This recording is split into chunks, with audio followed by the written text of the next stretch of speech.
Yeah, I've got to say something about coronavirus again.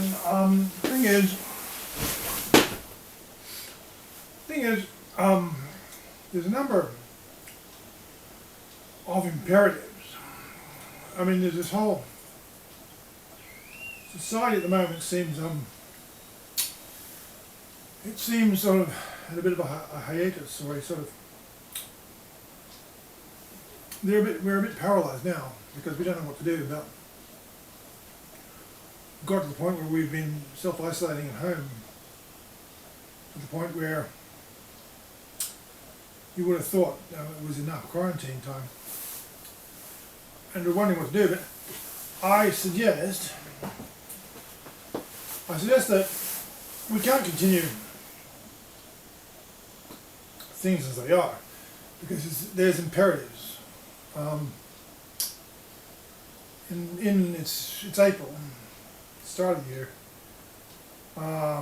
Summer is starting in the northern hemisphere, where all the farms are and all the people are, and they just have to get a crop in this year, or everyone will starve to death next year.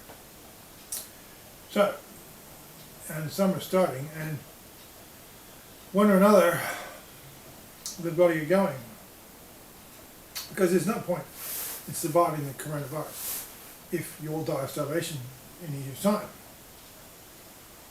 So we've got to do something, but yes, we've got the problems of the virulent, contagious nature of the coronavirus. But I think there's some things we might be able to do.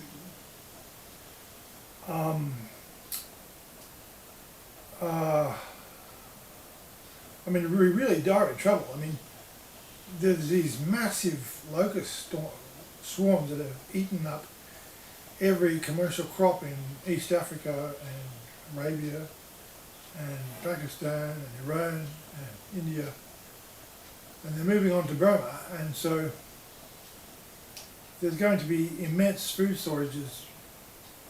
That's a certainty, at least within a year in the Indian Ocean region, the eastern part at least. So there's going to be massive food shortages, and there's going to be, obviously the price of food will rise. But the point being, there's going to be a great demand for food, and there's going to be a great demand for the excess food that is produced in America and Europe and Australia and Canada. Now we have to get on with it, and we have to restart the economy. And I was just thinking that there are ways to do it, because what we do know now, what we've discovered, is that a tentative conclusion is that social distancing seems to work in slowing the transmission of the coronavirus. Now, it turns out that there's a lot of jobs in the economy, like, say, agriculture and mining and construction, which are, a lot of their work is actually outdoors, and it's done by people who don't, as in the course of the day, do a lot of social interaction with other people. Like in mining, I mean, they drive a truck and they talk on the radio all day long, and they dump their truckloads of stuff and drive back and forth. And in agriculture, the workers are often miles away from each other, hundreds of meters, and whether they're fencing contractors or digging irrigation ditches or whatever they're doing, or just animal husbandry, they're typically a long way from each other, and they're not socially interacting so much. And even on building sites, I know in most building sites, workers don't tend to congregate together, because plumbers do their little bit of the job, and the electrician might be down the hall 20 metres doing his bit of the job, and so the carpenters might be, you know, up on the roof, and and so on building sites they tend to practice social distancing as part of the job anyway. And when you think about it, there's a lot of jobs like that where people are basically alone most of the day, like gardening or landscape gardening, or roofing contractors, or surveyors, or veterinarians, or there's all these jobs where, yeah, as I say, they do social distancing in practice anyway. And tentatively speaking, the government could partition up all the jobs in the economy or the industries and order them according to their risk of transmitting infection. I mean, like office workers crammed in an office building, or they're cheek by jowl all day long, and so they're not as good. But there are some. I mean, a guy in a warehouse picking and packing orders and just passing things over a counter to customers. I mean, he's really by himself, and he's not. I mean, a waitress is, has a lot more contact with, say, 100 patrons of a restaurant. So this is my point. Is I think we have a window of opportunity where we can restart the economy, recommence work on essential services and life-saving activity without a lot of without increasing the rate of transmission infection. Because, I mean, generally speaking, outdoors in the sun, in the weather, I mean,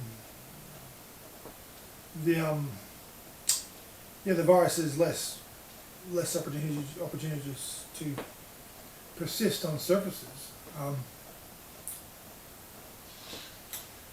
as well as a minimum of social interaction. Now, that it could blow up in our faces if we did that, but I'm afraid we have to try anyway, because there's imperatives of life. I mean, we can't muck around all year doing nothing, and then, I mean, what are we going to do next year? Eat, cans of beans from which are out of date by years. I mean, what are we going to do? I mean, yeah, there's imperatives, as I say. There's jobs we have to get on with regardless. And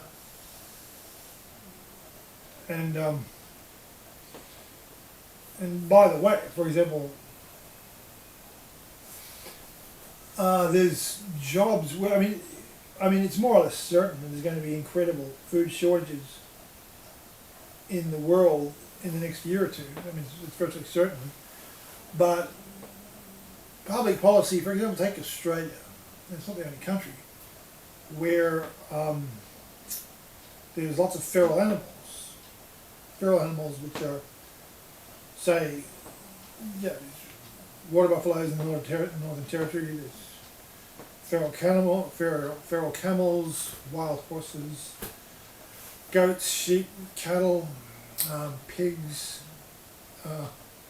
rabbits. I mean, there's heaps of. Australia's covered in these wild, once domesticated animals, which are actually very important to the economy. I don't know. It's like, the marina industry makes billions of dollars, but I think when I last looked, the goat market makes about $100 million. I mean, so yeah, but as a matter of course, state governments often have programs of eradication of feral animals in order to protect the native animals. That's one reasoning, and a lot of the farmers just eradicate native animals, excess populations of native animals, to protect their livestock. But anyway, it would be sad if within a year or two there's food prices in the Indian Ocean region rising sky high, and Australia coming to the table with empty hands, saying, "Oh, we shot all the emus, we shot all the goats, and left their bodies lying to rot in the sun." I mean that's right now. I think that's something the government should look at holding back on bounties and things for eradication programs for the moment.